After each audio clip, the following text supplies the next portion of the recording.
Welcome back. If there's anybody who hasn't seen part one, you really got to go watch it before you see this one.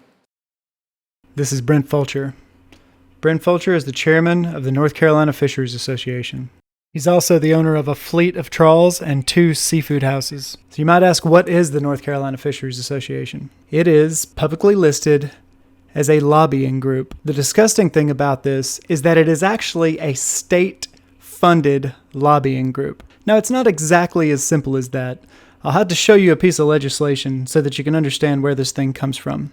This is the piece of legislation that created the Commercial Fishing Resource Fund. So the Commercial Fishing Resource Fund was created when they increased the costs of commercial licenses to cover the ITP. The ITP is a whole other subject I'll probably talk about in a later video, but basically it gives you permission to kill endangered species.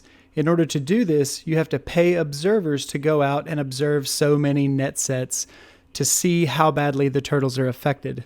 So you can see the amounts that they cover here.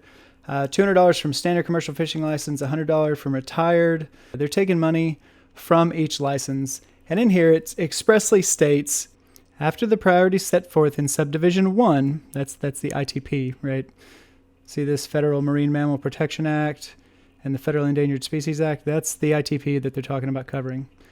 This is part 2. After the priorities set forth in subdivision 1 of this section has been fully funded, the fund may be used for other projects to develop and support sustainable commercial fishing in the state. And this little piece of evidence is the budget report from the Commercial Fishing Resource Fund. I'm going to bring your attention to the public relations campaign right here. $416,000. So what are they talking about when they say public relations campaign? Here we go. So this is part of it. There's also a social media campaign. There's a billboard campaign. These are some of the receipts from the billboards. Social media content plan. NC Catch will take a series of steps to ensure accurate real-time information is provided via major social media channels. Now, if we look a little deeper into this, we can find some of their billing here. Here we go. So these are some of the things they're going to be doing. Social media posting and engaging. Every single month, there are people being paid by a government-funded lobbying organization to educate you on social media. You ever say something negative about commercial fishing on social media and notice that you get a response in about 3 seconds? Yeah, me too. The simple existence of this fund is a little bit upsetting. I buy a recreational fishing license, and yet I have no say over what happens to this. My money goes and funds the DMF. It's not just that this fund exists, that they're showing how much control they have over our legislature. It's that they're pushing this idea of foreign seafood being so dangerous for you, which is actually, in some cases, is true. Any kind of farm-raised fish is pretty toxic stuff. Most people know that now. The issue is when we see this. The problem is that again and again and again, we have seafood processors, seafood owners, seafood distributors, and studies showing that this local seafood that you're paying a premium price for is in fact not local seafood. So do these seafood dealers, does the NCFA care if you're getting fresh, healthy local seafood? Or are they just business owners wanting you to buy their seafood? And the worst part about this whole situation is that while they're buying this foreign crab meat at such low prices, they're going to be telling local crabbers not to go out because they can't compete with foreign prices, all the while selling millions of dollars of imported crab, imported shrimp, imported fish, you name it. If it comes from the ocean, they're importing it, they're mislabeling it, and they're selling it to you. And they're using a state-funded propaganda campaign to help them do it.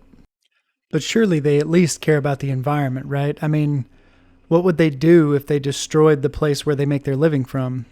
Unfortunately, we're not done yet on that point either. All right, let's see how our fish house owners feel about the environment. So this covers a couple of issues that actually happened in 2023, or the fine was issued in 2023 anyway. So this is Chris Fulcher, owner of Point Pride Seafood, and they were caught blasting and scraping paint off of their boat into the local waterway. And the article says, Oriental Police Officer Nick Blaney was informed, who contacted Point Pride seafood owner Chris Fulcher mid-morning Saturday. Officer Blaney told Town Dock that Fulcher stated it would cease and they would clean up the harbor. No effort to clean the harbor was observed. In fact, the opposite occurred. Crew was spotted later that day continuing the work. So this happens again on March 2nd. Fishing trawler Gaston Bell, another Fulcher-owned fishing vessel, was anchored in the middle of the Neuse River. Crew were seen in hazmat suits, grinding paint on the pilot house. A passing boater notified Sound Rivers, who notified DEQ. That's the Department of Environmental Quality. The DMF fall under them. A fine of $21,588 was issued on February 7th, 2023 for both violations.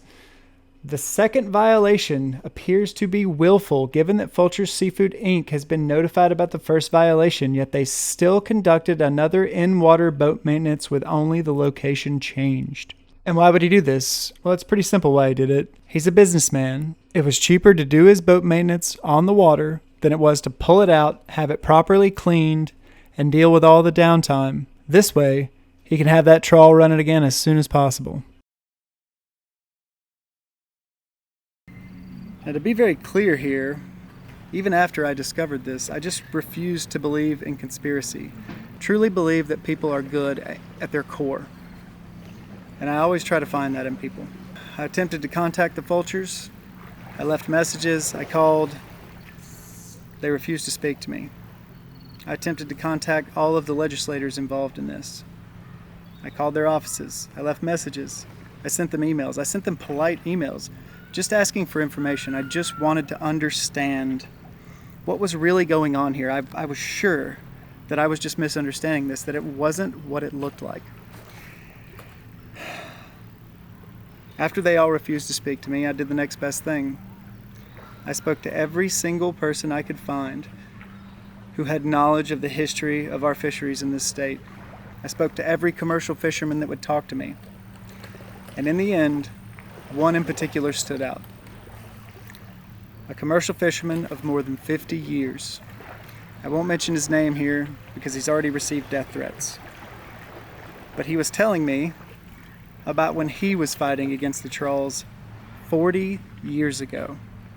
And behind closed doors, the director of the DMF told him, "I would love to get rid of these, but if I tried to, they would throw me out. The governor would just replace me." I was absolutely floored when he told me this, but it all became very clear. And that's when I decided I was going to make this video. I was going to continue the fight. I was going to pick up the fight of a commercial fisherman. Do not get this twisted at all. This has never been about recreational versus commercial.